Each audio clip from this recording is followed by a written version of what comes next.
ഇത് കുഴപ്പമില്ലല്ലോ സാർ. ഓ കുഴപ്പമില്ല ചേ, നമുക്ക് അങ്ങനെ തന്നെ പോവാം കേട്ടോ. താനെ റിവർക്കണ്ട. ഓക്കെ. ഒറ്റ ദിവസത്തെ കാര്യമല്ലേ? ഞാൻ അവിടെ സംസാരിക്കാം. നീ ഓർപ്പിച്ചാൽ മതി. ഞാൻ ഓർപ്പിച്ചോളാം. Hi sir. ആ വാ, കറക്റ്റ് സമയമാണല്ലോ. അതെ, ആദ്യത്തെ ദിവസമല്ല, ഇനിയുള്ള എല്ലാ ദിവസവും ഈ സമയം ഇഷ്ടം പാലിക്കുവാണെങ്കിൽ വളരെ നന്നായിരിക്കും. വേറെ ഒന്നുമല്ല, അത് തീരെയില്ല തളയാൻ. പിന്നെ എൻ്റെ കൂടെയുള്ള ആൾക്കാരൊക്കെ ഉണ്ടെങ്കിൽ നല്ലതാണല്ലോ അത്. എന്താണ് ഞാൻ ചിരിച്ചത്? എനിക്ക് മനസ്സിലായി, അതുകൊണ്ടാണല്ലോ ഞാൻ എൻ്റെ പേര് കൂടി പറഞ്ഞത്. ആ അഭിലാഷേ. അല്ല അഭിലാഷല്ല സാർ, അവിനാഷാണ്. അവിനാഷ് എന്നാണോ? മാറിപ്പോടൂ, ഒരു ഫോണിൽ ഞാൻ അവിനാഷ് നിന്ന് സേവ് ചെയ്തിരിക്കുന്നു. ഇപ്പൊ പറ്റിയാൽ മതി. അതെ, ഇത് നമ്മുടെ ചീഫ് അസോസിയേറ്റ് ജയരാജ് കുന്നുംപുറം. ഓ എനിക്കറിയാം സാർ, ഞാൻ ടൈറ്റിൽ കണ്ടുണ്ട് സ്ക്രീനിൽ. അപ്പളേ നിങ്ങൾ ബാക്കി കാര്യം സംസാരിക്കും. ഞാൻ ആ സമീറിനെ ഒന്ന് വിളിക്കട്ടെ. നമ്മൾ വിചാരിച്ച പോലെ ലൊക്കേഷൻ കിട്ടിയില്ലെങ്കിൽ സീൻ തിരുത്തേണ്ടി വരും കേട്ടോ. നമ്മുടെ സ്ക്രിപ്റ്റ് സന്ദീപ് നാരായണനാണോ? ഓ അപ്പൊ ഗംഭീരോടായിരിക്കല്ലോ. സ്ക്രിപ്റ്റ് വായിച്ചിട്ടില്ല അല്ലേ? ഇല്ല, ഞാൻ തരാം. ഒരു ഗംഭീര സബ്ജക്റ്റ് ആണ്. സിമ്പിൾ ടോപ്പിക് ആണ്, പക്ഷെ എന്തുകൊണ്ട് നമ്മുടെ തലയിൽ ഇങ്ങനെ ഒരു ടോപ്പിക് വന്നില്ല നമ്മൾ ചിന്തിച്ചു പോകും.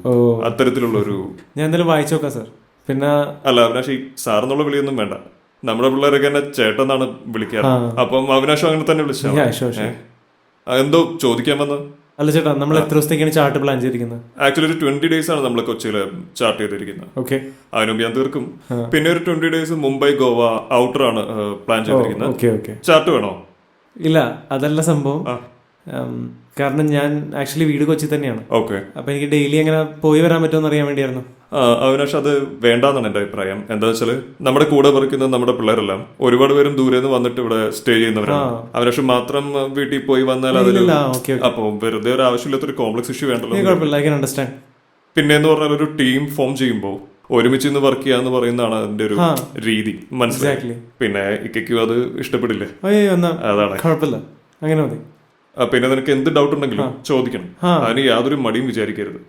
കാരണം ആരും ഒന്നും അങ്ങോട്ട് പഠിപ്പിച്ചു തരില്ലേ. നീ ചോദിച്ചാലേ നിന്റെ ഡൗട്ട്സ് ക്ലിയർ. ഓക്കെ. പിന്നെ നമുക്ക് സെപ്പറേറ്റ് റൂം കാര്യങ്ങളൊന്നും ഉണ്ടാവില്ല.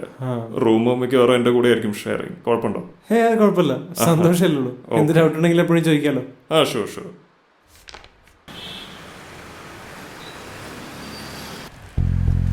Congratulations partner. Same to you partner. കാര്യങ്ങൾ നമ്മൾ വിചാരിച്ച പോലെയല്ല, അത്യാവശ്യം സ്മൂത്ത് ആയിട്ട് പോകണ്ടല്ലേ? I'm happy for both of us. അത്ര സ്മൂത്ത് ഒന്നും അല്ലായിരുന്നു. പിന്നെ ദിവ്യ ഉള്ളതുകൊണ്ട് എല്ലാ കാര്യങ്ങളും കുഴപ്പമില്ലാണ്ട് പോയി. എന്നിട്ടും നീ എനിക്കൊരു ട്രീറ്റ് പോലും ഇതുവരെ തന്നില്ലല്ലോ. ട്രീറ്റ് അല്ലേ വേണ്ടത്? ഇന്ന് വൈകിട്ട് നമ്മുടെ ദിവ്യയുടെ ഫേവററ്റ് ഹീറോയുടെ മൂവിക്ക് പോകുന്നു. പിന്നെ കൂടെ ഡിന്നർ. ഫുൾ ചിലവ് എൻ്റെ വക. അയ്യടാ, ഇത് കൊള്ളാലോ. ഞാനൊരു ട്രീറ്റ് ചോദിച്ചപ്പോ നീ അത് നൈസായിട്ട് ഡേറ്റ് ആക്കുവാണോ? ഞാനൊന്ന് ആലോചിക്കട്ടെ.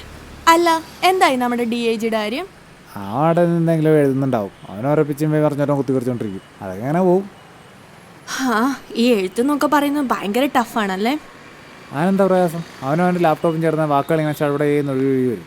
അതൊരു ടെക്നിക്കാണ്, പഠിക്കാൻ എളുപ്പാ. ആണോ? എന്നാ സാം ഒരു കാര്യം ചെയ്യും, എനിക്കൊരു മെയിൽ അയക്കും. എന്ത് മെയിൽ?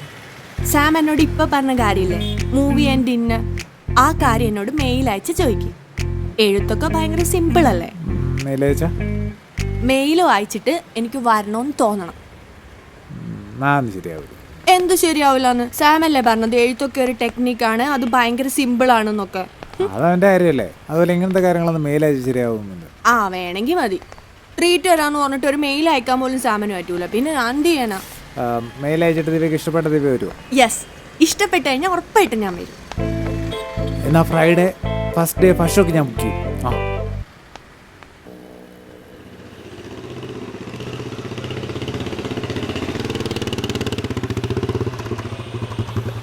എങ്ങനെയുണ്ട്?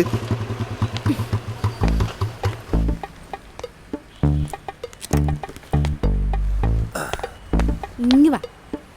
എടാ നീയേ കുറച്ച് ഓവർ സ്പീഡ് ആകുന്നുണ്ട് കേട്ടാ. ഇങ്ങനെ പോയാലേ കിട്ടുന്ന സാലറി മുഴുവൻ ഫൈൻ അടിച്ച് തീർക്കാനേ ഉണ്ടാവും. അതെനിക്ക് തോന്നി. പിന്നെ സ്വന്തമായിട്ട് പുതിയ ബൈക്കൊക്കെ വന്നൊരു ത്രില്ല്. ത്രില്ല് ഫൈൻ അടിച്ച് തീർക്കുമ്പോഴും തോന്നണം. ഇന്ന് ആലോചിച്ച് നോക്കിയേ, നീ എൻ്റെ കമ്പനി വന്നതിന് ശേഷം നല്ലൊരു പണിയായി, നല്ലൊരു ബൈക്കായി, അങ്ങനെ വെച്ചടി വെച്ചടി വെച്ചടി ഇന്നല്ലേ സാലറി കിട്ടുന്ന ദിവസം? സാലറി കിട്ടിയ ലക്കി. ട്രീറ്റ് ഒക്കെ ചെയ്യാളിയാ. നമുക്കേ വീട്ടിൽ പോകുന്ന വഴിക്ക് ഫുഡ് വാങ്ങിച്ചിട്ട് രാത്രി ഡിന്നർ അടിപൊളിയാക്കാം. അത് ഡിന്നർ മാത്രമേ ഉള്ളൂ, കുപ്പിയൊന്നുമില്ലേ? പാൽ കുപ്പിയാണോ? അല്ല. എൻ്റെ പൊന്നളിയാ, മറ്റേ ഈ മാസം മുതൽ വാടക കൊടുക്കണം. ബൈക്കിൻ്റെ ഡൗൺ പേയ്മെൻറ്റ് കൊടുത്ത അവിയാണ്, കുറച്ച് കൊടുത്തു തീർക്കണ്ടേ. പിന്നെ മാസം EMI. ഇത്രയും കാലം ഇതൊന്നും അറിയേണ്ടിയിരുന്നില്ല. നീ ഒരുമാതിരി സീരിയലിലെ ആണുങ്ങളെ പോലെ പ്രാരാബ്ദം എണ്ണി പെരുക്കുന്നു. അതല്ലടി, എത്ര കാലം എന്ന് വെച്ചിട്ടാണ് നിങ്ങൾക്കൊക്കെ ഒരു ഭാരമായിട്ട് ഇങ്ങനെ. അത് ശരിയാ, എനിക്ക് എപ്പോഴെങ്കിലും അത് മനസ്സിലായല്ലോ. നിന്റെ ഒരുമാതിരി ഇമോഷണൽ ഡ്രാമ കോഞ്ഞാട്ട ഡയലോഗ് ഉണ്ടല്ലോ, എൻ്റെ പ്രൊഡ്യൂസർമാരുടെ അടുത്ത് പോയി പറഞ്ഞാൽ മതി കേട്ടാ. അപ്പം ഈ സെൻ്റ് ഒന്നും ഇവിടെ ചിലവാവില്ലല്ലേ? ഏടാ, എന്ത് ഷോപ്പിംഗ്?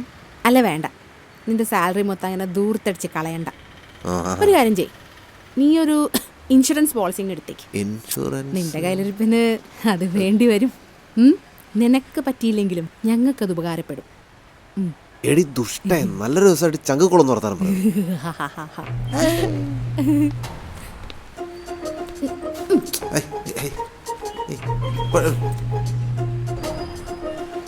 Papacila loca.